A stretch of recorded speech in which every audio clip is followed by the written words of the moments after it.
Ja?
It's Halloween Humpest. And we're ending our weekly, every week. We're dropping something creepy, something spooky. Yes. Every weekday this month. And on Fridays, something more of a random selection, more to keep us on our toes. Yeah. And this week, we end on one, just some straight up killing, some straight up murdering. It's truly just a study in murder, mental illness. The movie, it was banned in a lot of places in Europe. Who are you? I'm Bob Sham. I'm Angela. This is Movie Humpers. Sounds you hear are probably dogs. We watched Angst. Angst by Gerald Kargl. And yeah, this movie was banned in Europe and a lot of places in Europe. Sure. And yeah, this is a fucked up movie. This is Gerald Kargl's last and most infamous feature film. I think he would work on documentaries and stuff. This is an Austrian and German production. It says at the beginning of the thing. Yeah, it says at the beginning that it's based on true events. I haven't done deep dive research, and I'm not seeing anything that backs that up. I mean, it could be based on any murder. But it seems like something, if you look in the history of mankind, something like this happened. This is what I'm saying. You can find it. It's a study of a very disturbed man. And, it's important to note always when you're dealing with someone who, in a movie that is mentally ill, that kills people, is that the reality is that when people who are mentally ill are more likely to have violence committed against them more than they are going to commit violence. Absolutely. So, yeah, but, sometimes there's just some fucked up shit and people go in a brutal way. And sometimes it just does seem like sometimes in this world, and it ain't that common at all, but sometimes people are just fucked. Absolutely. This movie the way it's done is very interesting. I liked how the beginning it was another narrator. It was a narrator setting up like this man's life to a point. Yeah, it felt very like a documentary with a lot of photos, there was a video at the beginning, but then it was very much like, this is what the story of this man.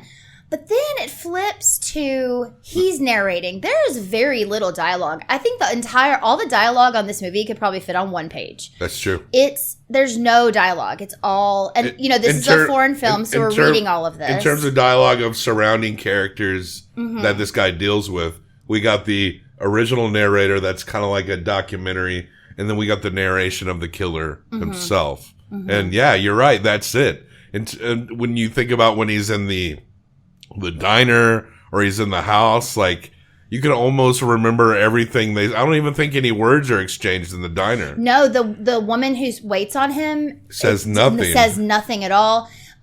When he's in the nothing is said in the very beginning when he murders that one woman in the house.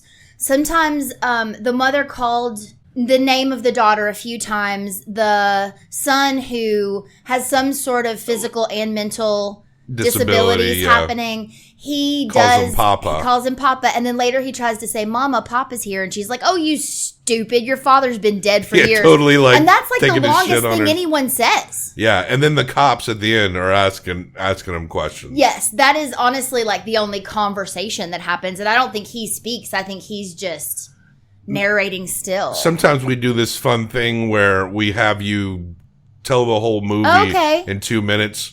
You could tell this whole movie in 30 seconds. Yeah. It's a story of this man, as played by Erwin Leder. And the documentary is almost like it's talking shit on the system in the sense that the system is refusing to label this guy as like a mental case. They're not saying that he needs help. They're saying that he's choosing to do everything. He's a sadist. Yeah. And that he's doing everything willingly. And honestly, though his plans never make sense, when he starts talking about wanting to kill people, he knows he wants to kill people, and he doesn't care who he's going to kill. You kind of don't know. Like, the way that the narration at the beginning was set up was like leading up to a point where he went in jail for 10 years. It was like, how did we get to that point? So, like, his mom didn't want him. His grandma didn't want him. They tried to make him a priest. He was, like, doing all the classic serial killer sort of tells when they're young, like he was hurting animals. The story is that he got involved with a woman in her late 40s when he was 14, and she wanted him to abuse her. It was a very, like S&M kind of bondage and things, and so she would have him beat her, and he eventually started liking it, is what he says.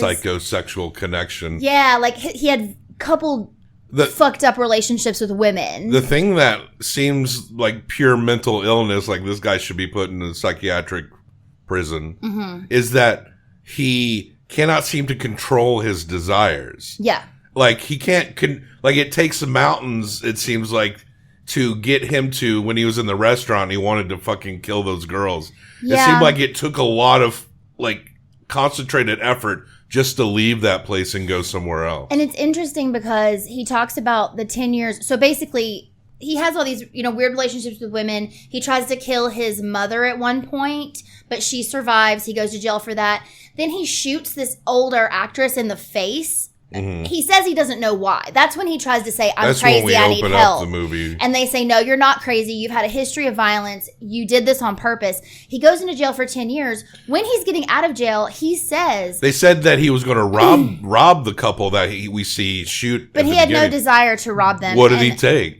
He didn't take anything. Yeah. But he also said he didn't remember doing that. And he went back to the scene of the crime later, which also is very weird. But what I thought was so interesting is he's talking. So it flips to him then talking. And he's been in jail for 10 years. He's been released, and he says, the psychiatrist tried to talk to me, but they wouldn't help me before. So now when they ask me about my dreams, I just tell them about flowers. I don't tell them what I'm really thinking because I need to get out of here so I can do the things I'm really thinking about. Like, he planned and plotted for 10 years that as soon as he got out, he was going to kill someone. And it was like that same day. And this movie it's an hour and a half, but in terms of like how it's drawn out, it feels so long. Once he gets not in a bad way, but just once he gets to this house, it's like this movie isn't like, okay, I'm going to like tie them up and drag them to the car. It's like we watch him drag the bodies like down the stairs. We have to watch his moments when he's binding the girl. to the handle. One of the most upsetting moments. So basically what he does is he goes into that restaurant, you're the bar or whatever that you were talking about. He sees these girls and he thinks, oh, I could kill them. But there's too many people around. Mm-hmm. So then he goes and gets in this cab.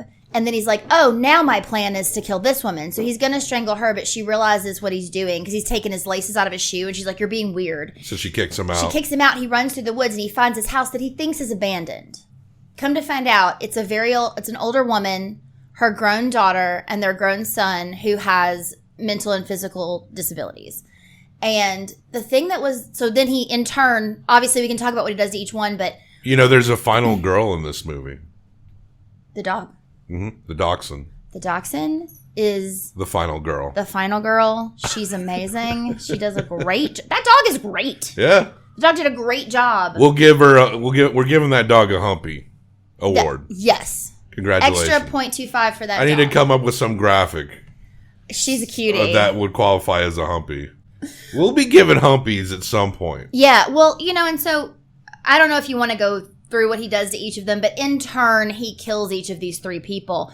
But when he is at the beginning, he kind of wants to set this scene. He keeps saying that he has a plan, but he never explains it. And he'll keep saying he has a plan. And he doesn't have a plan because nothing is planned or going well. He's like sweating and losing his shit. Like at one point he drinks out of the faucet for like 30 seconds. Those kind of moments were so interesting. He's like sitting there breathing and sweating. Let's talk about the camera work for a second. Oh, okay. Which is something that maybe we can go back and forth when sometimes when cameras are super shaky. Yeah. But I think it kind of works in this sense. It's almost like there's a lot of like the camera's tracking them. But it's not like balanced like with the tech that they got. Yeah. If it's hitting bumps and cracks, it's like bouncing with them. So it's got this feeling like you're just kind of like walking alongside this guy. And then there's just these shots like within the house and you can see it above your head here. One such shot. It almost looks like something from like Michael Mann's Manhunter, like the way, yes, like the thoughtfulness and the framing of the shot. It actually is kind of like a nice looking movie and how it's all set up, and of course that just ends with how the shots are and how it's created because it is a brutal movie. It is a very brutal movie. It's interesting because after him running through the woods, the shaky camera never bothered me again. It only bothered me when he was still and the camera seemed to be shaking. That was weird to me. But otherwise, it didn't bother me. I felt like it made sense. And I agree with you about the shots. This is also set, and a lot of overhead shots when he's like moving the car and trying to set this up. Well, and the people, that's what I was going to say. Like, there's one point where he's tying up the mother and he's dragging her. And it is like, the thing that made it so real and so disturbing is that like, her shirt comes up and her tights have come down, and it is like a very unflattering vision of her stomach kind of just out while he's dragging her. Like it's so unflattering. Like it shouldn't be flattering. But there is kind of this thing that people do in movies where even if it's like, I'm murdering you, you're going to be beautiful while I murder you. Do you know what I mean? And this was not that. And it made it better. Verisimilitude, I think, is the word. There you go. The realism of it. Yeah, the shots, like visceral. You said. Yeah, very visceral. The other thing is the backdrop of this house is like in the woods. There is this whole. I want to live in this house. This house is amazing, but it's very desolate. It is actually seems as though they've just moved in or they're moving out. Yeah, it's weird. Because there's just like a mattress on the floor, and then like a corner where there's just a bunch of clothes piled up. But then there's a ton of liquor in the kitchen. Like. These people are interesting. They're German or Austrian. For sure. It's just they're going to priorities. They are prioritizing. They are prioritizing, yes. And that mother seemed like, just in the little we get of her, it seemed like she had this thick powdered makeup on. She seemed very like Mommy Dearest or Baby Jane. She had like Baby Jane almost, like very white. One of the few crazy makeup. One of the few lines we hear her say is her belittling her mentally incapacitated son. Yes. So it's like, ooh. And the daughter, she's rude. And she ends up dying because when she panics, she requires this medication, but she doesn't get it. So I'm assuming she has a heart condition. And then the poor man in the wheelchair ends up being drowned in the bathtub. Mm-hmm. And the girl is, as much as she struggles, she ends up getting dragged into this tunnel that kind of connects to the house, which she tries to run away through it. Yeah.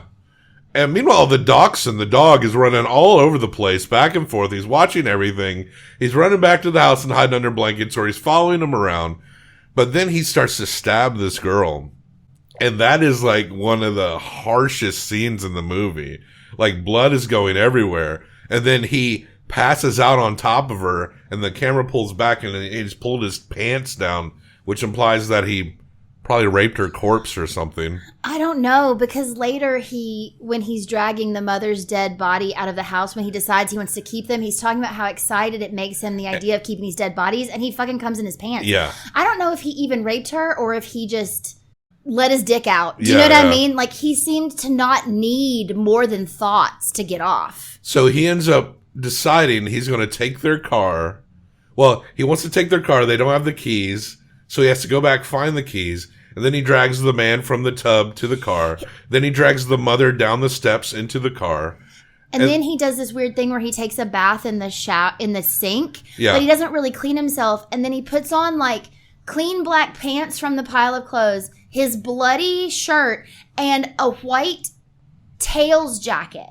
And like we say, it's not like he's going to decide to do that. And then it cuts to them putting it in the trunk. We watch him run through the tunnel, go up there. We watch him wipe his face off. We watch him drag corpses downstairs. We watch him like set them up by the car. We watch him go and get the car. We watch him open up the gate to let the car through. Like, we were watching every little motion that this guy's doing. And the only time that it cut time was when he passed out on the girl for a bit. Yeah, and then it's morning. But we were with him every second. So he loads the bodies into the trunk. And then the dachshund gets up in the car with him. Again, I was scared the whole time. Yeah, you're sitting there waiting like the dachshund's going to get it. Because especially they talk so much about he used to hurt animals. And so he's driving, and then there's this, it's actually weirdly funny. When he's trying to escape, he just plows into this car. And it's like this this lady and all these kids, like it's like they just let out of school. Yeah, or something's going on. And they're surrounded, and he's trying to like get around, but he keeps just hitting the fucking car. And they're yelling at him like, "Get out of the car! Get out of the car! What's wrong with you?" Until he finally is just like flying down the streets. He gets away from it and ends up at the cafe. And he's in the cafe, and he's like, I'm going to kill them all. I'm going to kill them all. He has this scheme that he's going to kidnap these people and lock them up in a room with the dead bodies so they get scared to death. Yeah. And then, of course, when he goes out to, like, get his shit, that's when the cops show up, and they circle the car, and they have him open the trunk. But he has this weird sense of satisfaction that they're going to see. Now they're going to be scared of me. And also, the reason the cops caught him was because he hit that car. Yeah. Not because he killed these people. Yeah. These cops just walked up on something. They did not know what they were getting into. And they see but obviously, he looks sketchy. They see a dinged up car with that description. He's also put on the ladies' like small gloves on his hands because he realizes while he's driving that's why he hits the car. He realizes he's got bloody fingernails. Yeah. And he's like trying to do this and this, and he's trying to put the gloves on, and that's when he slams. Oh, and also at one point he does go inside before the cops come, and he gets a sausage, which he did at the beginning. He eats the sausage more disgustingly than anyone I've ever seen eat a sausage. Yeah, like you'd rather watch the stabbing scene than watch him eat sausage. But he goes out and feeds the dog a sausage. Like, you think that he and this dog are going to go on this road trip with these dead people in the trunk if he didn't get caught. A Tammy-style road trip? Yes. Angst in German means fear. But the word angst in, our vernacular, our like culture. Ennui. Yeah, it's more like a creeping dread, like a dissettled feeling. Mm-hmm. And so I guess ennui is more sad. Angst is more like. So yeah, it's kind of this is Austria and Germany's fear, whereas our fear is the Mark Wahlberg movie where he makes out weird in that scene. So our fear is a Mark Wahlberg breakout role, and their fear is this fucked up shit. But, Erwin Leder, your performance, I mean, the movie hinged on it. I wonder if this dude was, like, mentally fucked after playing this guy. I mean, he seems so fucking intense, right? This does not seem like the kind of role where you, like, yell cut and people are chit-chatting. Mm-hmm. This is... I would be curious to know how long it took to film this, because a lot of it is in that one house, you know? And there are scene cuts. It's not like there's these long scenes where we're just watching him do this, but it does feel as though we're watching this in real time with him. Yeah. Like we're watching almost like... I actually don't think it's a separate day. I think he just passed out for like 30 minutes because when he goes back to the diner, the girls have on the same clothes. The same man is still there. And I thought maybe he was hallucinating things, but I don't think that was the case. No, the more I think about it, I think that it was just like he was maybe at that house for the amount of time we were at that house with him, plus maybe like 20 minutes where he passed out on this girl after he came. Like I even hate saying that. Oh my God. But like, yeah, it's so much. It's like so... Like, I think, sometimes the scariest shit, I've said this before, like horror is almost like a weird form of fantasy. Like a lot of what we see in horror is like, a creature, a guy in your dreams, a monster, a Michael Myers. Yeah, but this is like a real monster. But they're done in a way that is like almost feels separate. Like you can be scared of them, but you can still go home and live your life and not worry about a Jason or a Freddy. The girl from The Ring is not gonna come get you. But when we think about the things that really scare the fuck out of us and stuff like that, it's really not hard to come up with that. So it's interesting how, you don't really see, if you made it something like that, it might not be so much called a horror. Like people might not traditionally associate, but when you think about the things that people are really scared of, it's the things that really could happen to them, even though they could still be rare, but that they happen when you read true crime or you read the news or, someone loses their fucking mind or a mass shooting when you're just trying to go to church or go to fucking get some eggs or some shit. Absolutely. There's that other part of it where that fantasy part of it is also like romanticized, like where you think about like vampires and like drinking blood and all of that. Well, this man drinks that woman's blood in this movie, and it is fucking... And it makes him half sick. Terrible. Oh, and he pukes, but that makes sense. Like, that's... If you actually drank human blood, you probably would puke. Yeah, you would. Like, that's just how it is. Like, I don't know. The way... They really... It was very raw. Yeah. And honestly, those three people, the victim people, they were so good that there was not a moment where you were like... This doesn't look real. They don't look like they are really being drugged. They don't look like they're really dead. You notice that they even were stiffening their body to emulate rigor mortis, and that's probably a direction by Gerald Kargl, but the young man, I noticed at one point his head didn't drop anymore. It was just like he was dragging him, but it was like it was locked in position. That's actually kind of realistic. So yeah. And there's this one shot, okay, just to talk about the cinematography, and then I know we're probably ready to rate this, but there is this one shot where he's loading them into the trunks, and this is what like keeps flashing in my brain.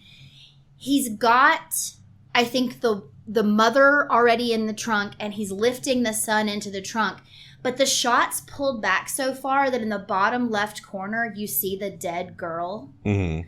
And it's like this shot that's like, there's actually sunlight out there. Like there's like a whole world happening on the other side, but there's also like this dead girl right here. And then he's like doing this loading of dead bodies. Being careful about it. It's happening. Like you're watching every second of it. It's just really intense. Cinematography by, bear with me here, Zbigniew Rybinski. Good job. Who also co-wrote it. To him, not to you saying that, but also come on. Good job. Hey, good effort. Thank you.